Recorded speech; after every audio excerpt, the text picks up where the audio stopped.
Scooty को, car को क्या बोलते हैं? गाड़ी। यातायात के साधन, एक जगह से दूसरी जगह जाना, है ना? बिना साधन के नहीं जा सकते ना। पुराने समय में क्या था, साधन थे? नहीं थे, नहीं थी ना, कारें वगैरह कुछ भी नहीं थी, है ना। तो आज हम यातायात के साधन के बारे में पढ़ेंगे, ठीक है। तो पहले मैं आपको बताते हैं कौन कौन से होते हैं यातायात के साधन। यातायात के साधन, ठीक है, 3 प्रकार के होते हैं, ठीक है।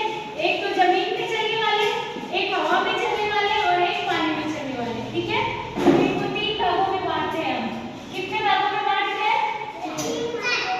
पहला कौन सा है? भूमि पर, यानी कि भूमि परिवहन। और दूसरा कौन सा है? वायु परिवहन।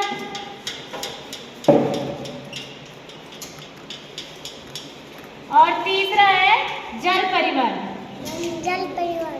है ना।